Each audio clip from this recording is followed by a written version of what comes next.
Leaving school, I was taken on by Caledonian Football Club and spent almost 2 years there, and thereafter spent a brief spell at Motherwell Football Club. And then I had a decision to make, because there was that uncertainty and that feeling that there was maybe a chance that I wasn't going to progress to the highest level, and it caused me to have some doubts, and that doubt then kind of crystallised into making a decision to go and study something in parallel with my aspirations for being a professional footballer.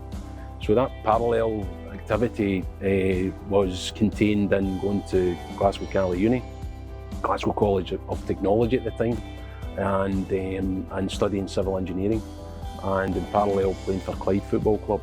I learnt a great deal, not just about football, about teamwork, about how to deal with disappointment, and how to try and kind of direct what talents you felt you had or others felt you had, and how applying them to having a fruitful future. So no, it's a place that I cherish greatly, and I respect greatly, and are very thankful for the life lessons and educational foundation that I gained in civil engineering that I think served me very well throughout my whole life. I'd always this idea of making up for what I thought was lost time, and looking back now, it wasn't lost time. So I had a kind of a tenacious energy of trying to make progress and being a little impatient. And so when I eventually went into JMP Consultants and went through my chartership, Chartered Civil Engineering programme, I focused on management, and traditionally it was either construction or design, and I kind of challenged the system somewhat and said, you know, in terms of the hierarchy of professions, quantity surveyors and architects tend to kind of dominate the project management structure, and they accepted it. So I managed to get chartered fairly quickly, and I think that allowed me to be confident and sure in terms of progressing my pathway.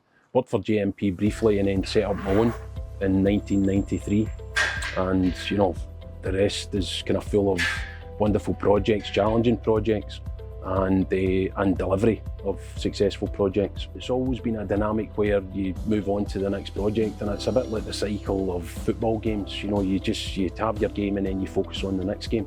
But I would say, looking back, the most notable projects definitely locally is Homes for the Future, when Glasgow was celebrating City of Architecture Design United Kingdom context.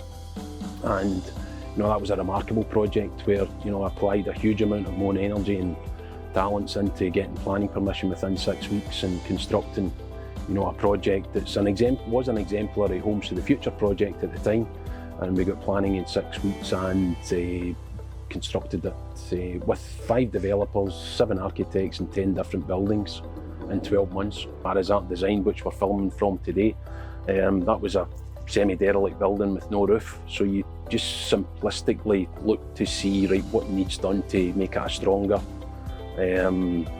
building that can contribute to the community and bring in the creative talents then to populate the spaces. It was a building, a sad, sorry state at the time, and then we just put in the necessary infrastructure to make it stronger and better.